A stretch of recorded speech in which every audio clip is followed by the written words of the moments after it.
परिषद धर्मेंद्र सिंह जी, माननीय विधायक सुशील जी, माननीय विधायक रमेश जी, माननीय विधायक कैलाश आचार्य जी, डॉक्टर कृष्णानंद पांडे जी, आदरणीय छत्रबली सिंह जी, आदरणीय संदीप जी, आदरणीय सुरेंद्र सिंह जी, आदरणीय राणा प्रताप सिंह जी, आदरणीय सर्वेश कुशवाहा जी, आदरणीय राजकिशोर सिंह जी, आदरणीय शिवशंकर पटेल जी, आदरणीय बुद्धूलाल विश्वकर्मा जी, आदरणीय अभिमन्यु सिंह जी, आदरणीय मृत्युंजय सिंह दीपू जी, मंच पर उपस्थित सामने बैठे सभी भाइयों तथा बहनों पत्रकार बंधुओं, आज हम एक ऐसी महापुरुष की जयंती के कार्यक्रम में उपस्थित हुए हैं जहां जहां हिंदुस्तान है वहां वहां बगैर उनकी चर्चा के हिंदी साहित्य को पूरा नहीं माना जा सकता। उनकी रचना रस्मरथी केवल एक काल के लिए नहीं, वो कालजयी है। जिन परिस्थितियों में आप रहना चाहते हैं, जिन परिस्थितियों को अपनी वाणी से व्यक्त करना चाहते हैं, सबके लिए कुछ ना कुछ है। और सबसे बड़ी बात यह है, भगवान कृष्ण पर, गीता पर, महाभारत पर जिन प्रसंगों का उन्होंने उल्लेख किया, वो आज भी हमारे लिए बहुत ही महत्वपूर्ण है। दिन प्रतिदिन जब समाज में कोई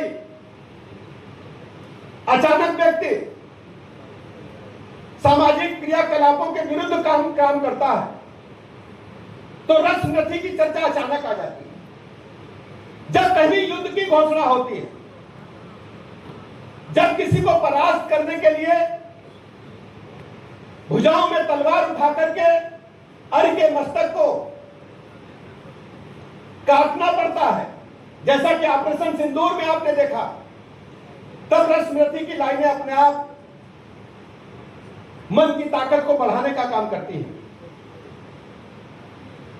ऐसे पूज्य रामाधार सिंह दिनकर जी को मैं उत्तर प्रदेश सरकार की तरफ से, उत्तर प्रदेश के 25 करोड़ लोगों की तरफ से हृदय की गहराइयों से श्रद्धासुमन अर्पित करता हूं, अभिनंदन करता हूं, कि स्मृतियों को नमन करता हूं।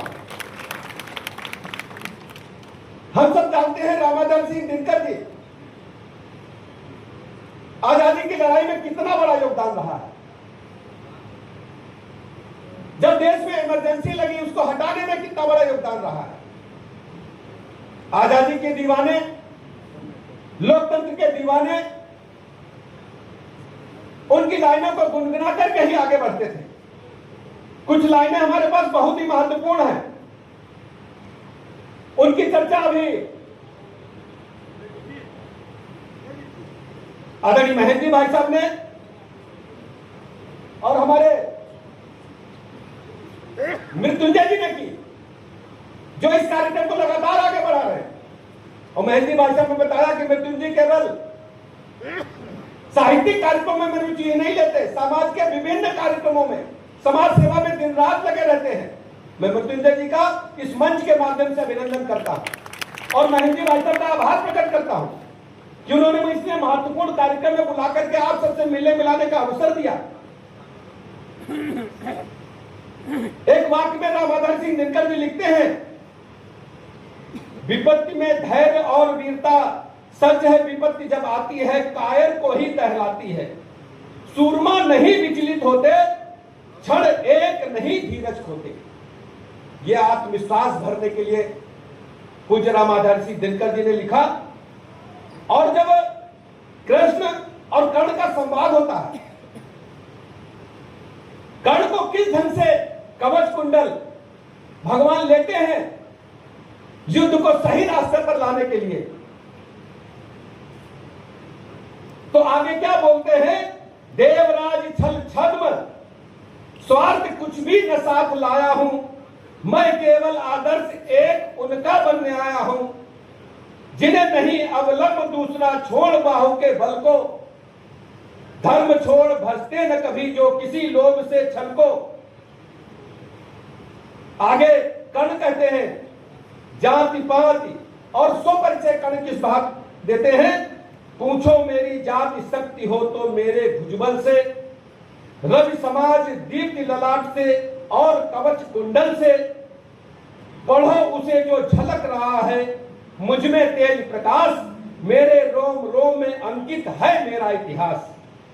इस प्रकार मैं कह सकता हूं। मित्रता पे कितना अच्छा बोला, मैत्री की बड़ी सुखद छाया, शीतल हो जाती है काया, धिक्कार योग्य होगा वह नर, जो पाकर भी ऐसा तरुवर हो, अलग खड़ा कटवाता है, खुद आप नहीं कट जाता है।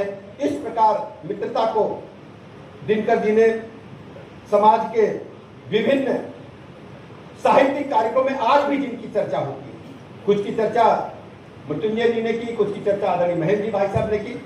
मैं इस अद्भुत कार्यक्रम की सफल आयोजन के लिए मृत्युंजय जी को, उनकी पूरी टीम को बधाइयां देता हूं। और दिनकर जी ने जो रचनाएं लिख करके भारतीय साहित्य को देने का काम किया है वो बहुत ही अतुलनीय है।